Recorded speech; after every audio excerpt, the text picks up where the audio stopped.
Hello, everyone. Good morning, good afternoon, good evening. This is Leadership Talk with Adegoke, the 70th episode. And I have with me my good friend, Othman. Othman is a global player. He's massive on social media. He's an influencer. He's also going to be adding so much. Yes, I know we all love money, but this man has the cheat code for how you can make millions of dollars, I believe. Within a very legitimately. So this is Leadership Talk with Adegoke, the 70th episode, and I have with me Othman. Othman, how are you today? I'm fine, thank you. Thank you for having me. It's such an honor to be here, speaking with and just to add value to your community as well. I'm glad to. Okay. Awesome. Tell us, who is Othman? Well, so I'm a business leadership coach, consultant, speaker, author, and trainer. But that's like what I do. But I think in the essence of that, when you ask who I am, it's more, I'm a firm believer of the possibilities of the human potential, right? So Wow. I really believe that you can be, do, and have anything that you want, So yeah, I'm an advocate. So a lot of people call me the push master, and why is because I always push people, and I think because it came from my first book, Push, Propel Yourself to Someplace Higher. But I'm a father and a husband. I have two kids, twins, a boy and a girl. So that's basically who I am in a nutshell. Awesome. So tell us your leadership journey. Tell us, how did you get into leadership? Oh, how I got into leadership. So I think I was born into it. I'll tell you why. I'm the firstborn in my family.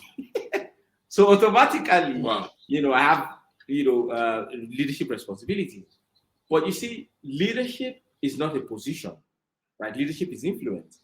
So how did I get into the game of influencing people? I think I started because I was very stubborn as a kid. I was one of those really stubborn kids. So I had to learn how to run away from trouble. They say when a hunter learns to shoot without missing, the bird will learn how to fly without landing.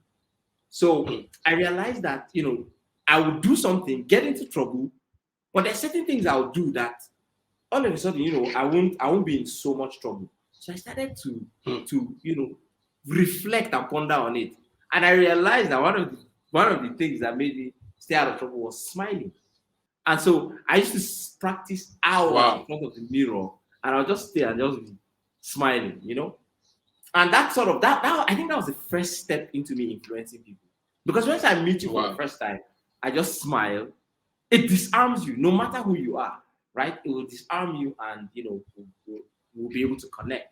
But most importantly, I think my leadership journey started when I was doing my youth service corps. So the youth service corps is a 1-year compulsory country service that we do in Nigeria when you finish your university degree. Yeah. What happened was I was lucky to have been posted to an amazing organization in the downstream oil and gas sector. And my manager then, incredible guy, my manager then, as soon as I came in, he said, listen, I'm looking for someone that will take over from me. I don't know, you seem like you have potential. Come and go and manage these people. He put me in the middle of it. And I was supposed to lead a group of people that, one, were older than me, two, had been in the plant, and it was a production plant, had been in the production plant longer than I had been. And I was a core member. I want you to, you know how it is. Imagine a copper coming to lead. Like, nobody's going to listen to you, And I was expected to get results. Looking in hindsight, I realized that I was able to apply some leadership strategies that I didn't know was leadership strategies then. So I got in there. Awesome. I realized that I couldn't use my age. I couldn't use my experience. So what did I use? I said, you know what? It's best to connect with these guys. So I started going one by one to talk to them. And then I realized that another thing, the best way to get into leadership is solving a problem. So I was on ground to help them solve problems. And all of a sudden, Amazing. everybody started looking to me, saying that, okay, you know what, this guy's helping us solve problems and all that. And so, that was how I started.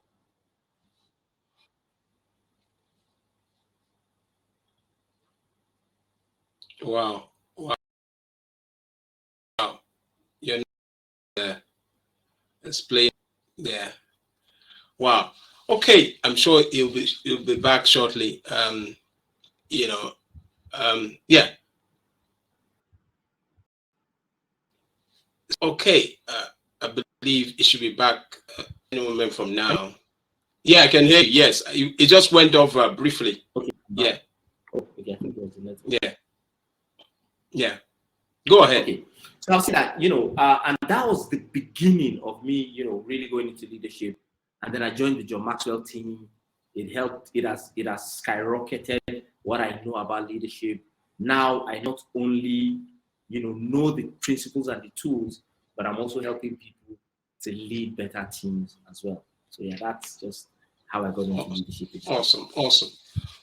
I can testify to that because I've known you for quite a bit, but our first interaction was in the city of Abuja, where to one of the sites and in Wusetu, and I gave you the opportunity to speak to the people, and I was amazed at your mastery, the ability to communicate, also ensure that the people connect with you. So I just want to celebrate you.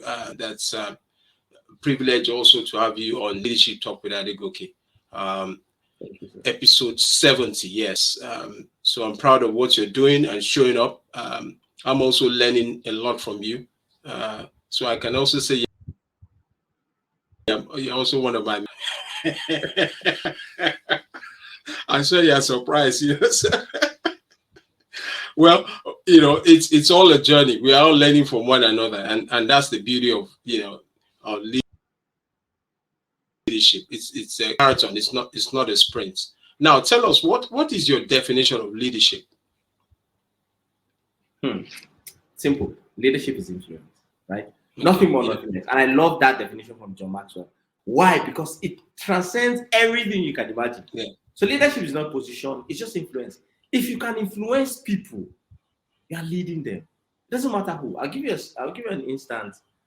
Recently, my daughter, she's about 2 years old, just woke up to me one day, and she said she wanted me to help her do something. And I was like, no, I'm not going to, and she was like, Daddy, please, and she now came and she hugged me, she was like, Daddy, please. And then I got up, right? That was influence. At that point in time, she led me, she was my leader, and that's a beautiful thing about leadership. If you understand what it is, you'll be able to lead people. Now, usually, when I talk about leadership, I tell people that there are 3 things you need to do as a leader. 1 is to value the people that you're leading. 2 is to understand what is of value to the people that you're leading. Okay. 3 is to add value to them. Yeah. If you continually do that, you'll be able to lead anybody at any time. It's as simple as that. So yeah, that's my own definition. Wow, I can attest to that. The reason why we started the podcast is because we value people. We thought of ways how we can reach out to the people that we value, and we've been doing it intentionally and also on a daily basis. That's the template we've been using. So, and it's working, and it's bringing in good feedback. That's why we're here. Thank you so much for speaking to that. Now, what is money? Money to you? What is money? So money is a tool, right? Money is a tool that can help you achieve a lot of things. I know that there are people that say, money is bad, the love of money is the root of all evil, and all that.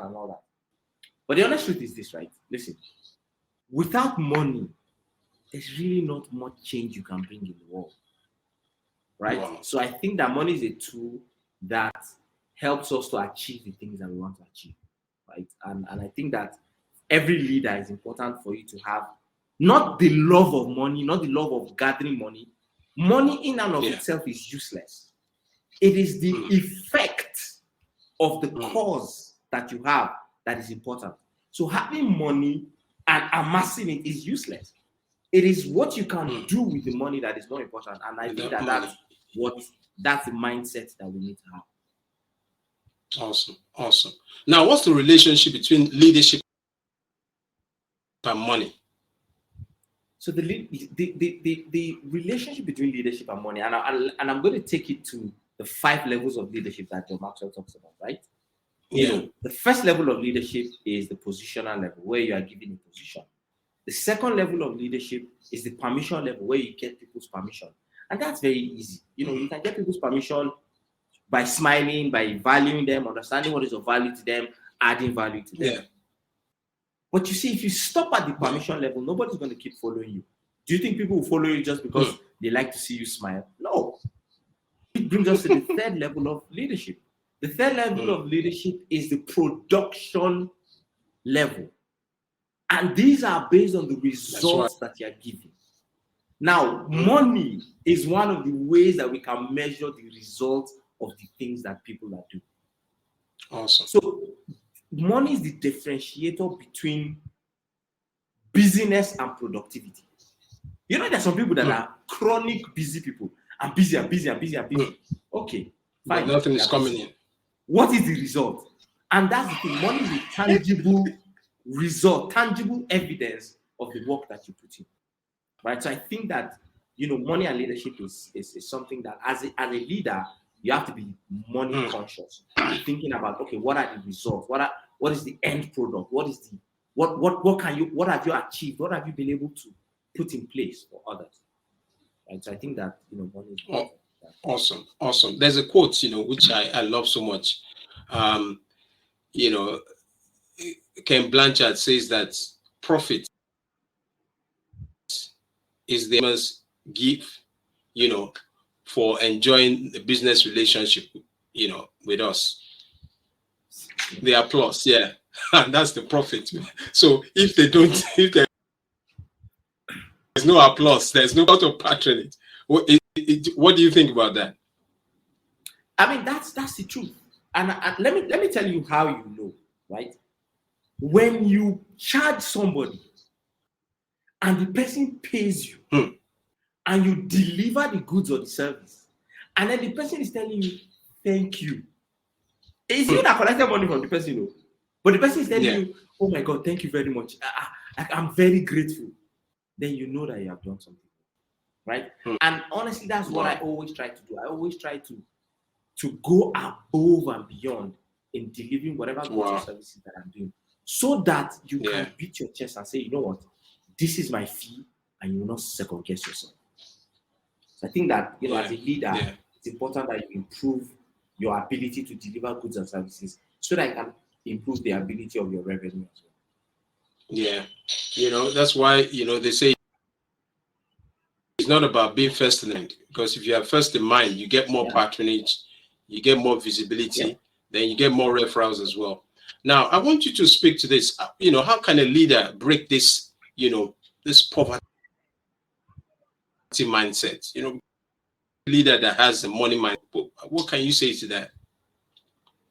So there's something I learned recently from Tony Robbins, right? And that blew my mind. And I'm going to share it with you in the sense that there are three S's, right, that people need to think about. And when people want to come and meet you, and when people come and meet you and they're talking about money, want to make more money and everything, what they want is the first S. And the first S is strategy. But strategy will not bring you money. Why is it that two people go into a business with the same idea, but one is successful and the other is not successful? It brings us to the second S. The second S is story. What story are you telling yourself? Because no matter what strategy you use, if you are telling yourself a disempowering story, that strategy will not work. So, for example, I can tell you, oh, listen, if you want to get more customers, all you have to do is to call as many people as you can. But the story you're telling yourself is, oh, you know what? The economy is bad. No matter how I call people, nobody's going to buy from me. That strategy is not going to work, because sales is a transfer of enthusiasm. It's a transfer of excitement. So if you're able to transfer the excitement of the product or service to your customer, they will pay you. Which now brings us to the third S. How do you change your story? It's by your state. Right? And how do you change? Your state is how you are at every point in time. Wow. Right? So let me try a social experiment right now, sir. Right? Put your hands on your chest now, right? Like this, right? And just say, I am amazing. I am amazing. Say I am amazing. I am amazing. I am amazing. I am amazing. I feel very good. Self-talk is also very important. Yeah. Positive self-talk. Now the mistake people make is when they hear, affirmation, self-talk, they say, I'm amazing. I'm amazing. But you haven't changed your state. Right? And sometimes all you have to do is to move your body to change your state. Sometimes all you have to do is to stand up. Sometimes you might be feeling down and out. Just stand up. Or you want to make a phone call to a client, right? Stand up. Let the client feel your energy. Once you can change your state at will, you can change your story. Once you can change your story, every strategy that you're going to put will work for you. So it goes state, story, strategy. And that's why, for example, I always start my day with a run to change my state. Because even no matter how I feel in the morning, once I go for that run, I come back energetic and excited. That's right. That's right. It's like starting the car, so you don't just go out like that and just, start the car, keep moving. The car can start jerking or, giving some kind of sensation or, noise that is not in alignment, or you move off, so you're already setting yourself before the day sets you, Exactly. Yeah, good one. Now I want you to share 3 things that the leader can or more money. So 3 things that the leader can do to make money, and basically is understand that money is just an exchange of value, right? So the more valuable the things that you are exchanging, the more you can command, right? Wow. And how do you increase your value? So the first thing is find something of value to exchange. The second thing is increase that value that you have found. And how do you increase the value? Is one, right? By understanding that the ease at which you will be replaced is in direct proportion to the value that you command. So let's say, for example, you are a trainer, coach, speaker, consultant, whatever. How easy is it for people to find someone that can easily take your place? If it's easy, you can't you can't ask for high fees. Because if you ask for high fees, they'll say, don't worry, they'll go and get somebody They'll else. move on to competition. Yeah. Fantastic. But if you build your capacity to the point where people cannot get a replacement, then you can demand high fees, right? So just like an iPhone. Exactly, right? So once you're able to do that, right, and then understand that whatever it is that you're solving, and that's the thing, money comes to those who solve problems.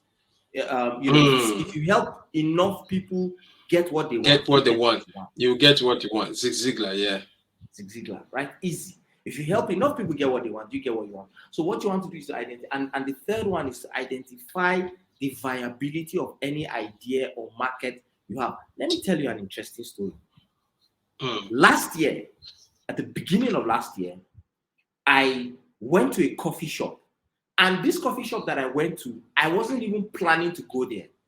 My wife just asked me to please drop her off there And so when I dropped her off, I was like, what are you going to do? She was like, she just needed to do some work. And I said, okay, you know what? Let me even stay. Let me calm my pressure and see what I can work. So I was working, and an idea came to me, right? An idea came to me, and I thought about it because I had just learned how to do the business model canvas a couple of months before then. And I thought about it. I was like, this business model canvas, it seems like I struggle with it. And what I always realize is that your biggest struggles provide your biggest source of opportunities. So I realized that I struggled with the business model canvas. So I said, you know what? Let me even see if I can package it for business owners. I packaged it and I put it out. I want to do a strategy session, reach out to me, you know.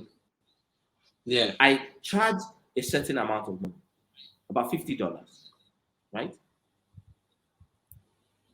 And that month that I released it, I got 25 people that came in. Wow. But here's the interesting thing. Right now, less than a year after, the price for that service with me is 4 times what I started with. Wow. Wow. Why? That's right. Because continually I'm improving the value that I give. I'm reading more. I'm seeing how more can value, I add. Exactly.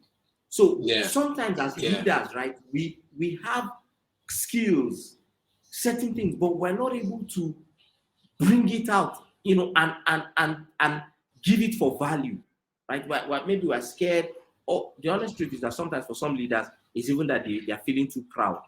How can I be selling this? I'm too big to be selling. Yeah. You know, that kind of thing. Yeah. Yeah. That's right. Amazing. I just want to corroborate your story because, I mean, the first edition of my book, Customer Retention and Experiential Approach, was written 12 years ago. And it was just 60 pages. 60 pages. You know, we made some money then. And, you know, I looked at it and said, what next? You know, I was celebrating a milestone birthday, you know. I don't want to disclose my age here because some people might say that probably, so let's leave it at that, you know. So 2 years later or 3 years later, I did a second edition and, you know, us more opportunities. A few years after we did third edition, you know, last year we did the reprint, and you'll be amazed at the testimonies that we have from that book. People that have used it for their MBA projects, people that, you know, even there's an organization that found us on Twitter, you know, I think sometime last year, and we that book we're able to train in. So the spin-offs of that has been enormous, and it's on Amazon. It's on, you know, I mean, it's well positioned, and through that customer, we even have a page on Facebook, Customer Retention. I mean, almost 1,000 people following that page. You know, they go there and get nuggets. And how did we write that book? The book was from just like a Facebook, you know, just posting things there about how you can retain your customer.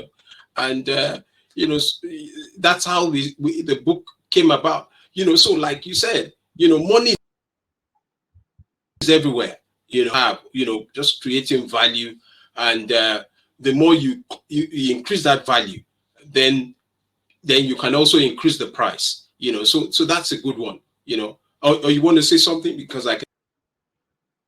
No, yeah, as in, it's the truth, right? Value precedes price. Wow. Some people just feel, oh, I just want to increase price. No, before you increase price, increase the value. What is the value? So when you are increasing value and you increase price, you have you know, an easy way to go about it.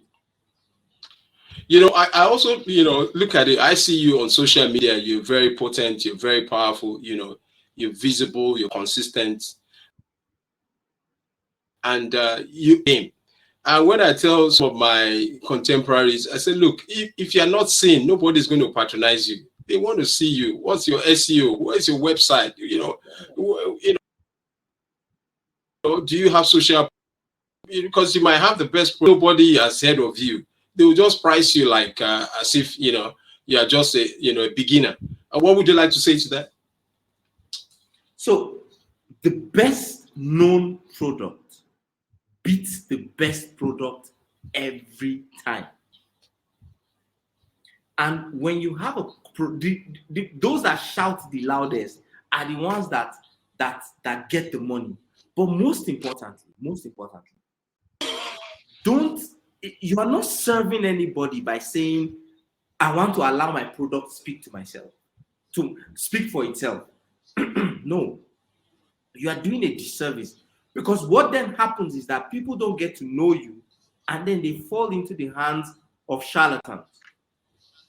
Wow. So if you believe that you are good, then you must tell the whole world how good you are. Wow. And you must do it consistently. I said you must do it consistently. Wow. Well, that's where the work is, I put a post up on Instagram today. I said consistency compounds. Straight. Is that true?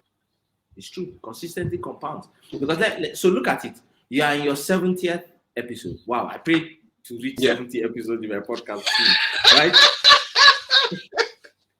So what does this mean? It means that more or less, if you've been doing a podcast a week, you have done more than a year. Yeah. But what people think, they think that life adds up, not realizing that life compounds. And it's a natural state. If you 1 + 1 becomes 2, 2 + 2, 4, 4 + becomes 4, 8. Before you know anything, you're going into thousands. Exactly. But the problem is that sometimes people 256. You see, it's normal. But people don't wait enough to be able to gather that momentum. Right? Wow. And so look at it. The first few 4, 5, 6, 7 episodes probably were difficult for you to do. But now very. It's easy. Now you don't even have to look for people to join your podcast. People are looking for me. Yeah. Simple. Yeah. Right. So consistency compounds. Keep at it. Wow. And there's a mantra that I say. Keep doing till your mentors become your colleagues. Just keep going. Don't stop. So that keep doing till mentors become what? Become like your colleagues. Wow. So people that are doing great things on bigger platforms, keep going. You will come to a point where you catch up to them. Wow. Amazing. It's almost 30 minutes. It's been power packed, and I love your energy, your spirit, your enthusiasm is just there. I mean, this is leadership with my friend and my brother. He's also a fellow John Maxwell coach, speaker, and trainer. The Otman is really wired up for success, and we're looking at leadership and 70th podcast of Leadership Talk with Adegoke. Now, I have 3 more questions. For you. What would you like? What is that one thing that you would like to say to anyone out there that is having issues with struggling with money, making money, or the mindset? So it's to first understand that there's abundance. Wow. Right? Understand that there's abundance. Look, so here's the thing, right? God creates perfectly and abundantly. Wow. Whatever religion you believe in. You know that God creates perfectly and abundantly. How? How do you know? Go outside, pick up sand in your hand. Can you count? You can't count the grains of sand in your hand. Think about the deserts in the world with all the sand in the world. Pick up a grain of sand and look at it and see how it looks like a diamond. Look, see how beautiful it looks.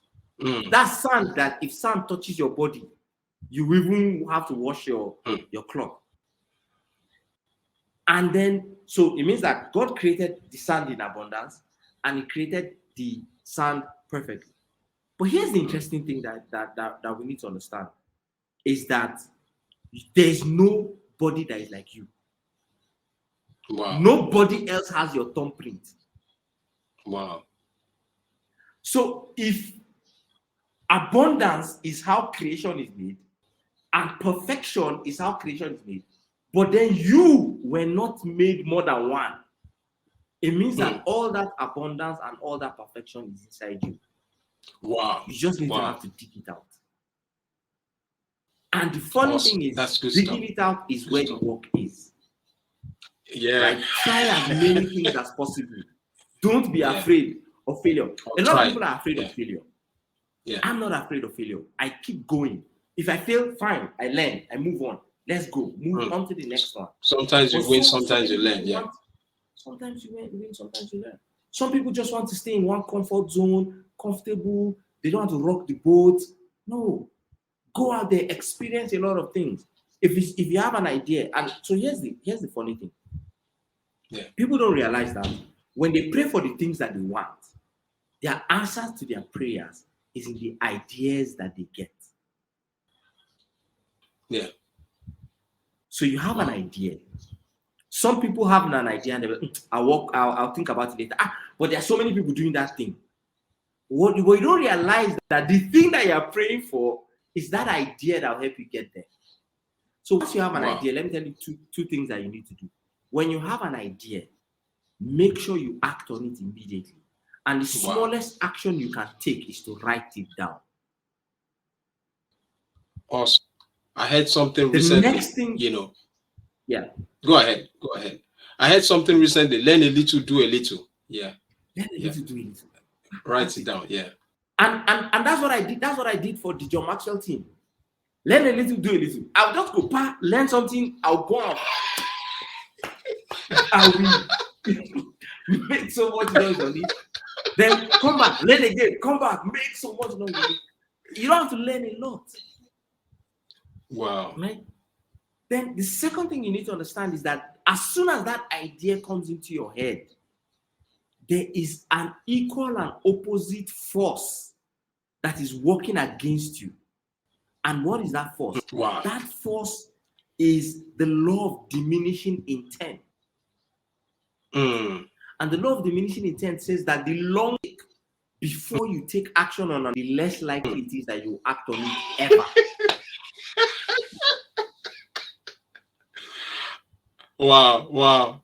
So many big projects that are fizzled out. Fizzled out. Because you say, I'll do it tomorrow.